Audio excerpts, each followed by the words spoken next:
오늘은 지난 시간에 이어서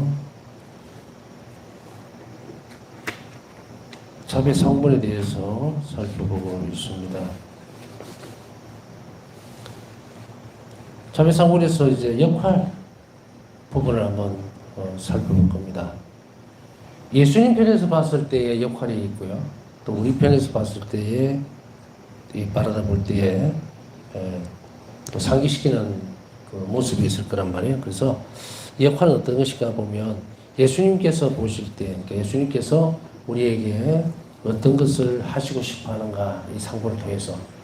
분명히 상본을 그냥 초상화 같이 그림으로 그려놓고 있어라 한 것은 아니에요. 아마 그 전에 우리가 다 살펴본 부분이지만 예수 성심께 대한 신심과 자비 신심을 구별하면서 신학적으로 이렇게 갈래를 놓았죠. 갈래 놓을 때 그때의 자비 신심과 예수 성심께 대한 신심의 차이점, 그 중에서 드러나는 뚜렷한 것이 뭐냐면 바로 이 부분입니다. 은총이 있다는 거예요. 특별히 부과된 약속들. 그래서 이거 한 자비의 신심의 네 가지 양식은 다른 것과 완전히 구별되는 것이 각 양식마다 예수님께서 직접 약속하셨던 내용들이 있다는 겁니다. 은총의 내용이. 그래서 구별이 됩니다. 아주 특별하죠? 자비 은총을 그것에다가 다 약속을 해놨는데 이 약속에 된 내용들이 다 틀립니다.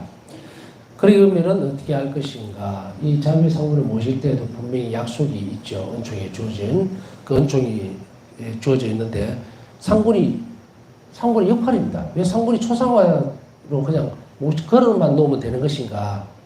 이래 되면 역할로서는 아무 그거 없어요. 그죠? 아니 내용도 없고 섬겨야 되는 어떤 부분들이 신학적인 그런 해석이 없으면 그냥 부족하고 다를 게 뭐였어요? 우리가 미신적으로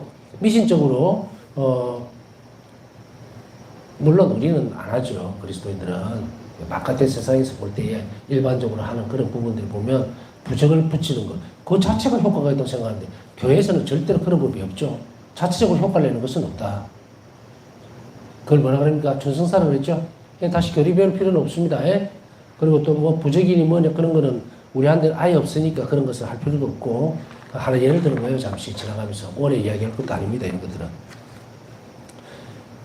그래서 부적의 그 자체가 신적 효용성, 뭐 우리가 보면은 흔히 이야기하는 일반적으로 효과가 있다, 효험이 있다, 뭐 이렇게 되는 건데 그건 다 엉터리 같은 것이고, 그러면은 우리는 신학적으로 이 상분이 어떤 역할을 하는 것인가를 살펴볼 필요가 있겠죠. 얼마만큼 소중한 것인가, 얼마나 귀한 것인가를 살펴봅니다. 자, 예수님께서 볼 때에는 예수님께서 은총을 베푸시기 위한 도구입니다. 우리가 묵주로 기도를 손으로 하지 말라 그랬죠. 손으로 이렇게. 왜냐면 우리 손가락은, 여러분들 손가락 축소 안 받았잖아요. 우리가 묵주로 사용하는 것은 준성사를 통해서 교회가 세속적인 것에서 떼놓는 거예요. 떨어지게 만들어져. 그리고 그걸 통해서만이 하느님께서 그 기도에 합당한 축복을 주시겠다는 거거든요. 그래서 성물이 중요한 거예요. 성물은 세속적인 것과는 완전히 구별됩니다. 예를 들어서 여러분들이 이제 미사 때에 정말 말도 안 되는 이야기지만 성장을 미사 때 쓰고 또 한잔할 때 또 그 성장을 쓰고 그럽니까? 아니거든요. 따로 떼놓습니다. 미사가 끝나면 잘 닦아서 다시 모셔놨다가 미사 때만 딱 쓰죠. 이걸 이제 떼놓는다 그러거든요. 속세적인, 세속적인 의미에서 또 세속적인 생활 환경이죠. 이게 방법이죠. 방식. 그래서 떼놓는다. 그래서 세속과 분리시켜 놓기 때문에 이것을 성물이라고 하는 거예요. 하느님께만 오로지 하나님 공경하는데, 흠송하는 데만 사용하는 것으로 떼놓는다 이 말이거든요. 자, 여기에서 이제 이것도 이 부분에 있어서 볼 때 우리 여러분들이 사랑하는 우리가 십자가라든지 이게 다 전부 다 성물이죠. 그러니까 어떻게 합니까? 축복을 받는단 말이에요. 그 축복을 받고 십자가에서 고상을 모셔놓고 그 다음에 아무 기도도 그곳 앞에서 안 하면 어떻게 됩니까? 무용지물입니다. 아무 가치가 없어요. 아무 가치가 없어요. 신앙으로 바라볼 때에 십자가는 그 모습을 그대로 완전하게 드러냅니다. 십자가에 예수님 몸상이 없으면 어떻게 될까요? 그 십자가가 아닙니다. 십자가가 아니에요. 왜냐하면 예수님께서 돌아가실 때에 해골산에는 수없이 많은 십자가가 있었어요. 그리고 그 십자가가 참 말도 못할 만큼 많이 있었단 말이에요. 그럼 십자가라고 하면 그게 다 십자가일까? 아닙니다. 우리 구원을 가져온 십자가는 예수님께서 달리신 십자가예요. 이거 더 설명을 안 되죠? 그래서 왜 이 말씀을 드리냐면 우리가 성물에 대한 부분들도 잠깐 찍고 가면 묵주에 이렇게 십자가에 이렇게 달려있는 거 있잖아요. 아무 형태도 없고 하다못해 그림이라도 그려져 있어야 돼요. 예수님 이 몸상에 대한. 그것도 없이 그냥 있는 나무 그거 쓰지 마세요. 개신교라는 게 문제가 아니고 십자가로서 가치가 없다는 이야기예요. 예수님이 달리신 십자가가 그만큼 중요한데 아까 앞에 설명드렸듯이 도둑놈도 매달렸고 강도도 매달렸고 그거 다 십자가예요. 형벌이 거룩한 것으로 바뀐 십자가 거룩하게 바뀐 것은 예수님께서 못 박히셨기 때문이거든요. 그리고 그 몸상이 그대로 우리 십자가에 그대로 내려오고 있기 때문에 요즘 보면은 원체 중국사들이 많이 나오다 보니까 몸상을 다 떼버린다든지 이거는 제 의견도 의견이지만 분명히 거기에 대한 부분들을 교회가 지적을 하고 있어요. 변형된 십자가들 여러분도 조심하셔야 됩니다. 막 중국제 싸구리 같은 거 보면은 글자도 이상하게 변형을 시켜갖고 하고 뭐 이런 것들이 나오니까 그런 것들 여러분도 조심하셔야 돼요. 이렇게 주의를 기울이게 하는 이유는 딴 것이 아니에요. 그게 은총이 내려온 통로이기 때문에 그렇다 그랬죠. 그래서 준성사에 대해서 설명을 안 하겠습니다. 여러분들이 우리가 기도를 바치는 사람이 얼마나 열심히 하냐에 따라서 효과를 내는 것, 그게 준성사예요. 그 은총이 주어지는 것이거든요. 사람에 따라오기 때문에 그래서 이거는 뭐라 그럴까? 인효적인 거예요. 인효적인 거. 또 더 복잡하게 이야기하면 하여튼 무슨 소리야 이럴 거고 여하튼 성사는 자체로 완전하게 은총이 주어지지만 이 부분은 다릅니다. 우리가 얼마나 열심히 바치느냐에 따라 다르다. 이걸 설명해 드리는 이유는 상본도 마찬가지입니다. 상본 자체가 무슨 뭐 아주 희한한 효험이 가지고 있거나 저 상본이 뭐 구마를 한다든지 절대로 그런 일 없다. 절대로 그런 일 없다. 이 상본이 통해서 우리에게 은총을 주시려고 하는 것은 우리에게 요구하는 것이 있거든요. 그게 맞아져야 예수님은 이 통로를 통해서 주시겠다는 거예요. 자, 그러면 예수님께 어떻게 하는가? 예수님께서 보실 때는 은총을 베푸시기엔 도구라 그랬습니다. 그러므로 사람들에게는 자비의 샘에서 나온 은총을 끌어당기기 위한 그릇입니다. 우리로 봐서는 그릇이에요. 예수님은 이 상본을 통해 주시기 때문에. 그래서 어떻게 됩니까? 여러분들이 상본을 모시고 있어야 한다. 그릇입니다. 은총을 받기 위한 그릇이에요. 그러나 이것이 모셔지기만 한다고 해서 될 것인가? 얼마 전에 잠깐 설명드렸잖아요. 왜 처음에 제가 만났을 때도 예수님은 너무 좋고 이렇게 아름답지만 또 너무 깊이 있게 그려진 그림이 오상이 다 드러나는 여러분들 그 성화상본에 대해서 조금만 관심이 있게 살펴보면요. 쭉 이렇게 전통적으로 내려온 성화상본들이 있잖아요. 보면은 주로 성화상의 주제가 뭐냐면 복음 중심이에요. 성경 중심이죠. 그래서 양을 안고 있는 예수님이라든지 또 혹은 예수님의 성심이 그려져 있다든지 혹은 과시관을 쓰고 있는 예수님이라든지 이렇게 나와 있어요. 그런데 저렇게 전신 전체가 다 나오면서 십자가상에서의 죽음을 그대로 드러내고 있는 순환을 드러내고 있는 상본은 없어요. 더군다나 밑에 가장 중요한 부분들은 밑에 있는 글자입니다. 그러니까 이것을 한번 살펴볼 거예요. 그러니까 그냥 무작정 이 뜻도 모르면서 모셔다 놓는다? 아무 소용없습니다. 그리고 이 상본이 도구죠. 예수님께서 은총을 베풀어 주시기 위한 도구예요. 그러니까 쉽게 얘기하면 제가 음식을 마련해서 우리가 뭐 이건 말을 더 할 필요는 없겠죠, 그죠? 급식소에 가면 그릇 없이 어떻게 국을 떠줍니까? 밥을 먹으러 왔으면 당연히 그린들도 깡통을 들고 오잖아요.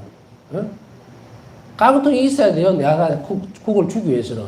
그것도 없이 빈손으로 오면은 달라고 때렸으면 주면 어떻게 됩니까? 손 다 떼어버리죠. 먹지도 못하고.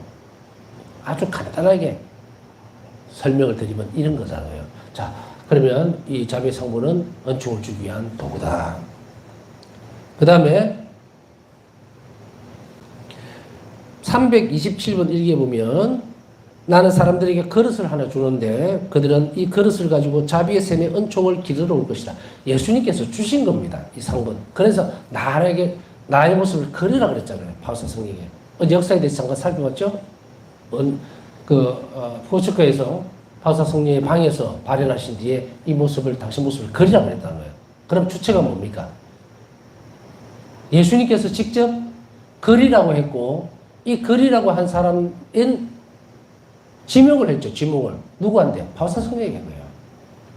이게 자비 상분입니다. 나는 사람들에게 그릇을 준다. 그 그릇은 바로 예수님 저는 당신께 의탁합니다라는 말이 쓰여진 이 상본이다. 이게 327번. 가끔씩 오면 오늘 커뮤니티에도 보면 예수님 당신께 의탁합니다라고 하면서 글자를 그렇게 적어놨는데 그걸 쓰지 마세요. 누가 의탁합니까? 누가? 내가? 그러면 정확하게 적으세요. 예수님 저는 당신께 의탁합니다요. 예수님 의탁합니다. 세상이 다 의탁합니까? 내 가족이, 내 친척이.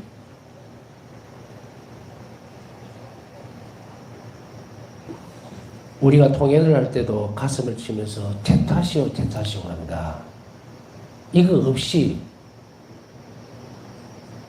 잘못이 통해가 됩니까?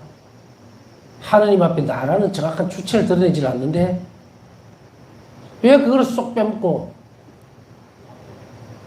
예수님 당신께 의탁합니다라는 누가 누구에게 의탁한다는 얘기예요? 누가? 분명히 하셔야 돼요. 저는 이런 식으로 커뮤니티 올라오면 답을 안 해줍니다. 제가 이렇게 하는 이유는 깐깐해서가 아니에요. 그냥 주어진 대로 제대로 배우고 제대로 가르치고 제대로 생각하는 이야기예요. 자, 다시 돌아가서 예수님 저는 당신께 의탁합니다 할 때 개인적인 내 고백입니다. 내 고백이에요. 우리 아니에요. 저는 당신께 의탁하겠습니다. 왜? 내가 예수님께 의탁하는 거지 우리가 하는 게 아니에요. 그래서 우리는 참 상본을 개별적으로 모시는 겁니다. 여러분들이 여기 와서 기도할 때도 한 명씩 와서 10명이 쭉 같이 동시에 기도하더라도 한 명 한 명이에요. 제가 참 안타까운 거는 뭐냐면 자꾸 우리라는 개념을 써버리면서 공동체 개념 하면서 묻어가는 경우가 많아요. 자, 여러분 한번 성사를 볼까요? 성사를 한번 살펴보면 고백성사 공동 고백합니까? 공동 고백 안 됩니다. 죄 고백에 대해서는 공동 고백이 없어요. 전부 개별 고백이에요. 그렇기 때문에 이 부분이 성사에서 1대1의 만남이라는 것은 강조 안 해도 되겠죠. 주물럭거리 갖고 전부 다 뭉쳐서 퉁치자 우리의 죄 이거 안 됩니다. 제가 예수님 순환에 대해서 더 깊이 묵상하려면 예수님 순환이 마치 나만을 위한 것인 듯이 인식하는 법부터 배워야 돼요. 그렇게 안 하면은 구리라고 하는 공동체 혹은 단체 안으로 밀려 들어가서 숨어버립니다. 그렇기 때문에 한번 잘 살펴보세요. 예수님의 십자가에 못 박아서 떠들던 그 군중들 한 명 한 명 나와서 떠들어냈으면 다 드러나니까 안 했을지도 몰라요. 그런데 어떻게 합니까? 군중 속에 파묻혀서 비겁하게도 십자가에 못 박으시고 십자가에 못 박으시고 그랬죠. 똘똘 뭉쳐가지고 이것이 되어지면은 영성생활이 힘들어집니다. 어둠에 익숙해져 버린다 이 말이에요. 우리는 누군가 저도 포함해서 마찬가지지만 예수님 제가 큰 죄를 지었으면 이 말을 꺼낼 때에 모든 것이 다 움직여집니다. 때때로 죄에 대한 부분들을 성찰할 때도 하나님이 다 알고 계시는데도 불구하고 우리 영혼은 완전히 개방되기 전까지는 한쪽 발톱을 딱 받고 있어요. 말을 안 하려고. 말을 안 하려고. 우물쭈물 하려고. 딴청을 부리려고. 이 부분을 예수님은 바사성에게 분명히 지적하고 계시죠. 나는 네 마음 안에 감추고 있는 것을 듣고 싶다. 그걸 드러내라. 여러분들 한 번쯤 아마 오히려 수면 위로 올라온 것은 쉬워요. 그런데 혼자 있을 때야. 혼자서 예수님과 1대1이 있는데도 불구하고 내 자신을 완전히 다 뒤집어 까지를 못하는데 다 뒤집어 엎어야 됩니다. 그래서 죄와 같이 엎드릴 때 그때에 우리가 하는 그 영혼이 완전히 열려요. 파우사성령. 우리가 가끔씩 보면은 그 영화에서도 그런 게 있죠. 물론 성인전들을 이야기합니다. 그런데 봤을 때도 보면은 십자가 앞에 완전히 부복 엎드리죠. 팔을 딱 벌리고 딱 엎드리는 이유가 뭡니까? 그렇게 해서 통회를 합니다. 이거는 십자가에 매달리신 모습을 그대로 흉내를 내는, 표현을 하는 거지. 흉내가 아니고. 그러면서 우리 마음이 예수님께 다 열리기를 청하는 아주 훌륭한 저는 전통이면서 좋은 모습이라고 생각을 합니다만은, 그래 여러분들 그 성체 조배실이나 그런 데 가서 하시면 안 됩니다. 이상한 사람으로 봅니다. 익숙해져 있으면 저는 만약 경당에 와서 큰절하는 것까지는 제가 뭐 그렇게 뭐라고 하진 않습니다. 우리 고유의 풍습이고 그렇지만 딴 데 가서 그렇게 하시면 안 돼요. 막 제대 위로 올라오고 이러면 안 됩니다. 제대 위로 올라오고 막 감식에 손대고 이러면 큰일 나요. 사랑도 과한 게 아니고 사랑이 잘못된 거예요. 이거는. 그래서 다시 돌아갑니다. 제가 이렇게 가르치다 보면 걱정이 참 많습니다. 그러니까 그런 것도 양해를 좀 해주시고 들으시면 좋겠어요.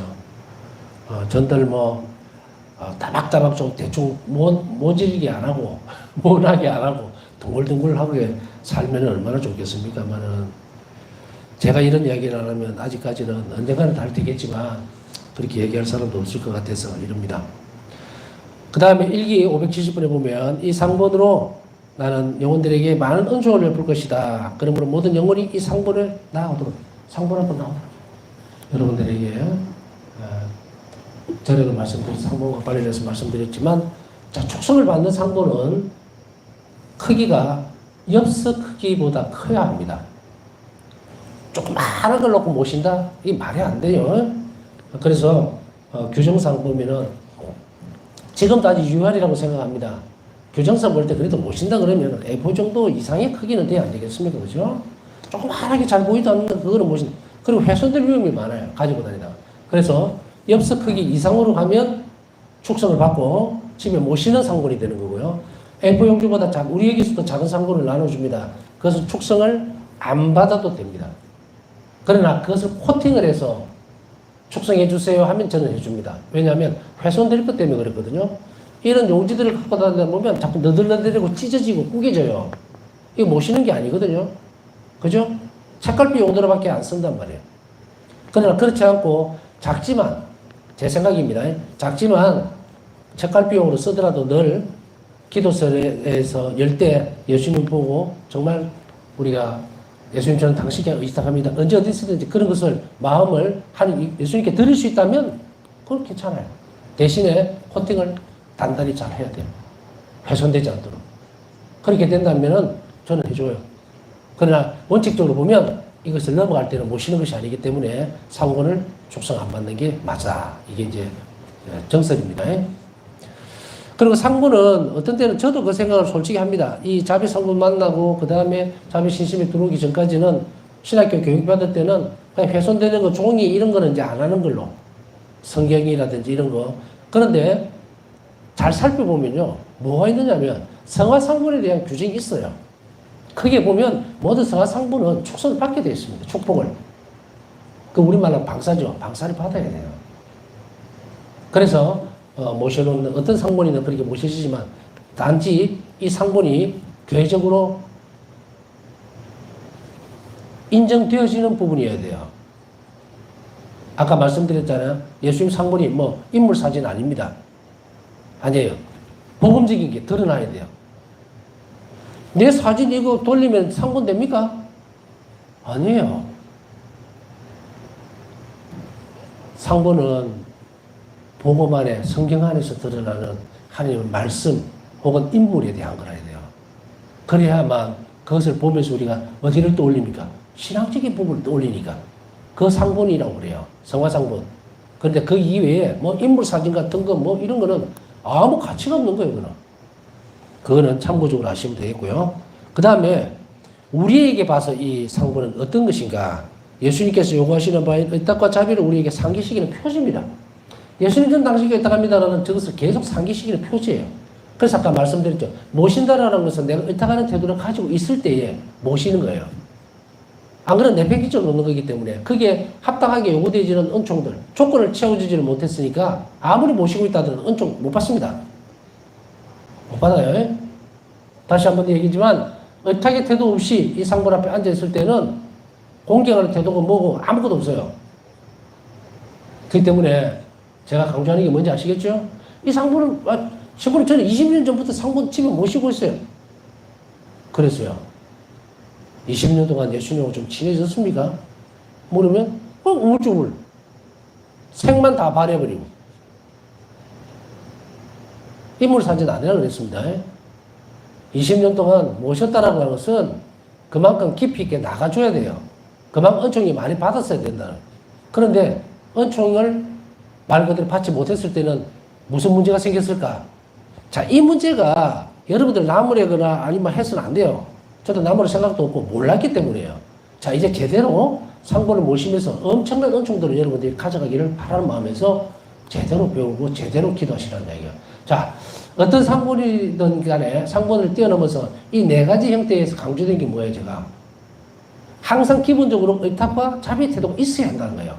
그 위에 상분을 모시는 것과 그 다음에 상분 밑에 있는 예수님 저는 당신께 의탁합니다라는 것을 계속 상기시켜야 한다. 그래서 우리는 상분 앞에 꿇 앉을 때마다 주님 오늘 제가 당신께 더 많이 의탁하지 못했습니다라고 할 수도 있고요. 예수님 저는 당신께 의탁합니다라고 함으로 인해서 내 자유의지, 생각, 환경 전부 필요 없고 아버지의 선하심 때문에 그 모든 일이 다 잘 될 것이라고 저는 믿고 열심히 시키는 대로 하겠습니다. 이거예요. 그래서 오늘 나쁜 일이 있더라도 받아들이고 기분 상하는 일이 있어도 자비롭게 하려고 애를 쓰고 이렇게 하면 잘 이게 돼요. 그 이면의 선한 모습들이 선이 뭡니까? 좋은 거예요. 나에게 행복한 거예요. 이거는 로또입니다. 로또. 도대체 이런 번호가 어디 있어요? 자비신심에 있어서 로또 번호는 뭐다? 의탁? 자비. 숫자 아닙니다. 글자입니다. 우리 요 로또는. 그것만 하면 돼요. 다른 번호 찾을 거 없고 이거만 계속 하시면 되고 이게 기본 틀입니다. 그리고 상분을 반드시 모실 것. 그렇게 하면 이 상분을 통해서 예수님이 뭘 주시기라고 그랬어요? 자비 은총을 한없이 부어주겠다. 정말 너무나 놀라운 일이 이 안에 있습니다.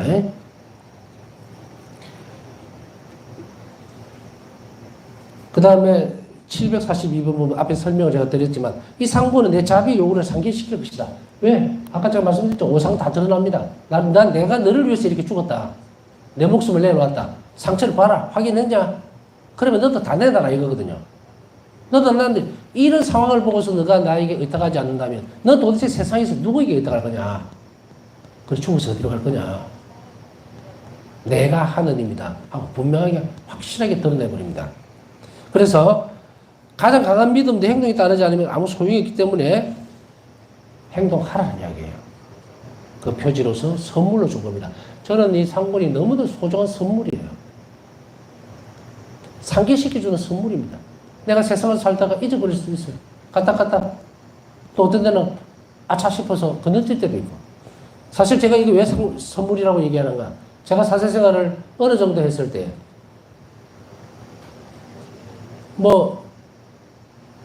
제가 올해 34년차인데 한 7, 8년쯤 될 때에 이 부분을 만났단 말이에요. 이 외주권에 가면서 자매상분을 만났는데 그래 보면 7년, 8년 혹은 신학생 때가 너무 아까운 거예요. 이런 엄청난 선물을 그때 받았으면 너무 좋았겠다 라고 생각이 되지만 그러나 나중에 알고 보니까 다 때가 있더라고요. 때가. 파우스틴 환자비 사도연합회라는 게 1996년도에 설립이 됐습니다. 그런데 저는 신학교에 들어간 게 1982년도예요. 그러니 없을 수밖에 없죠.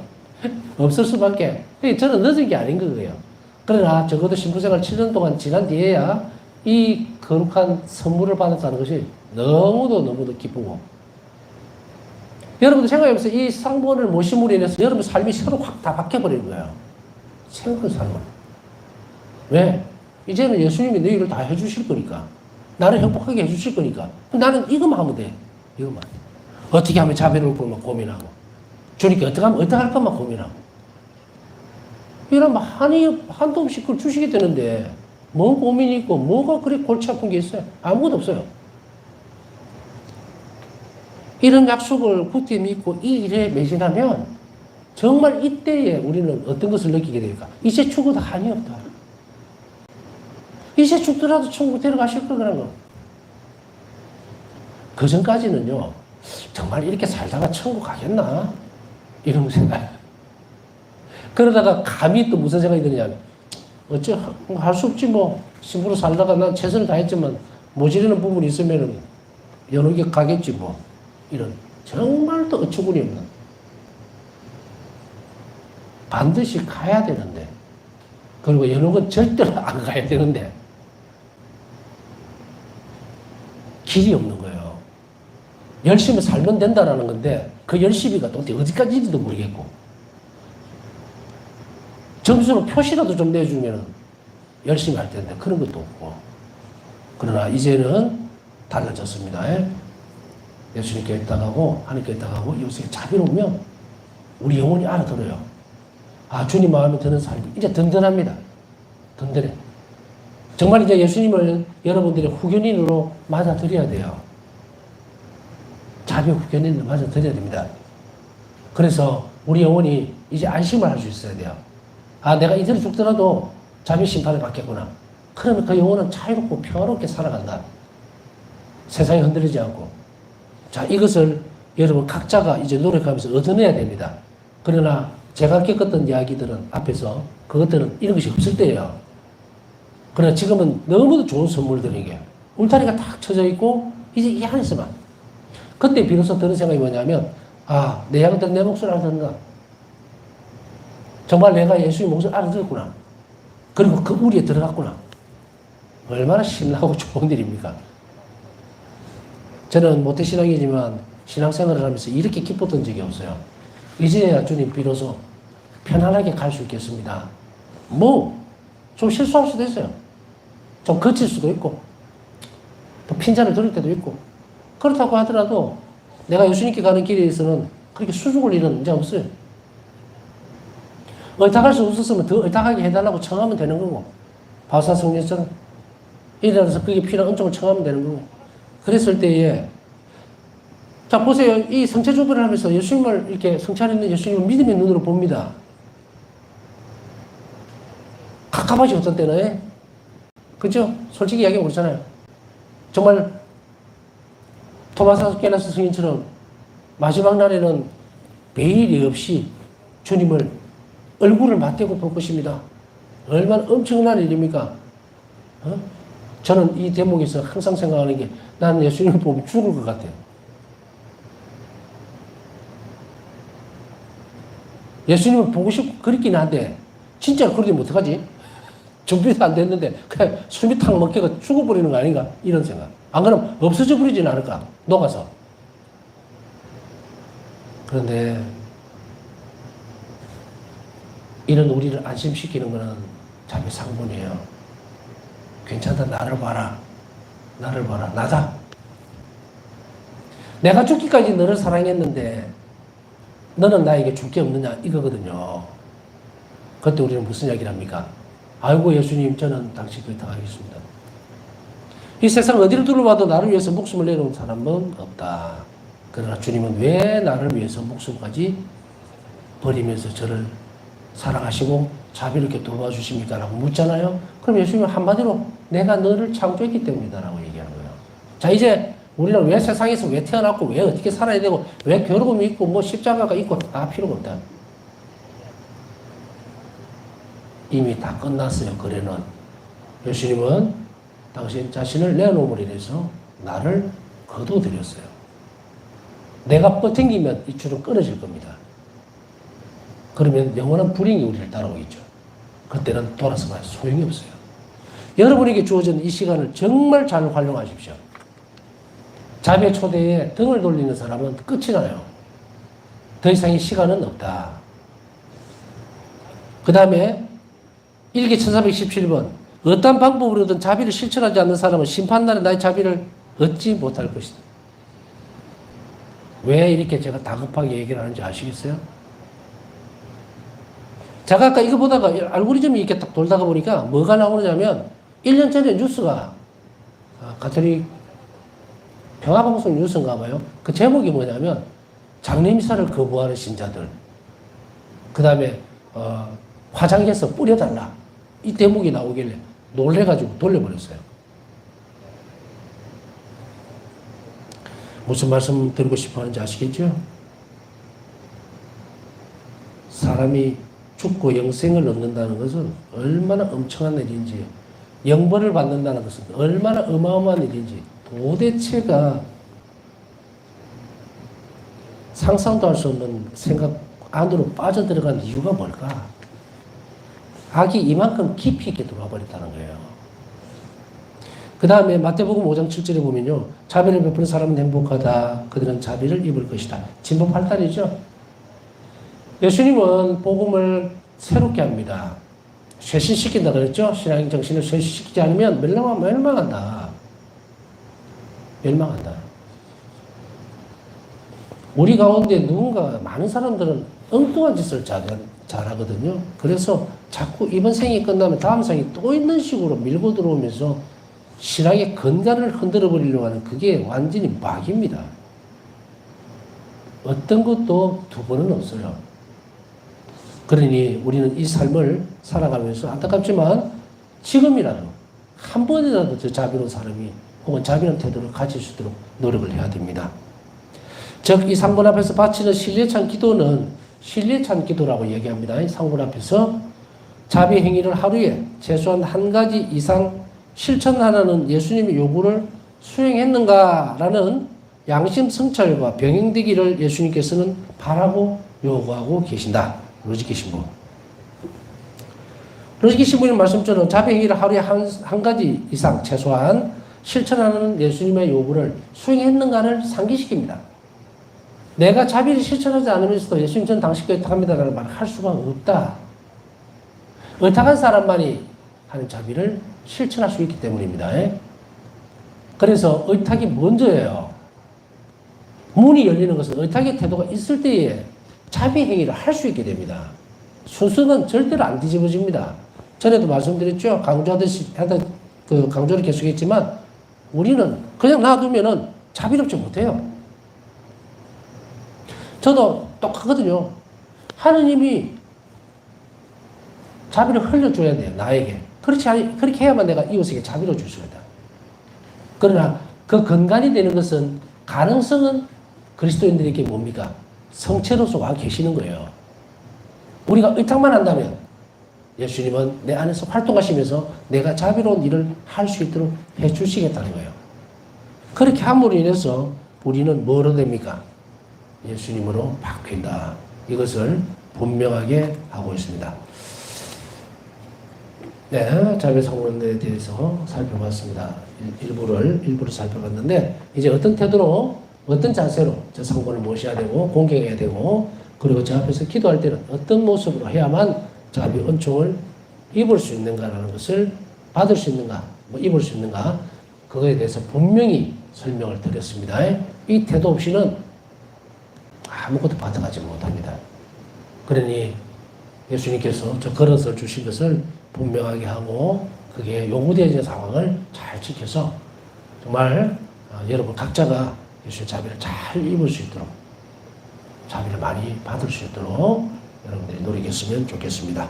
남은 시간 묵상하면서 오늘 기도 청하신 분들, 하나님의 자비로 그 일이 꼭 이루어질 수 있도록 함께 기도해 주시기 바랍니다.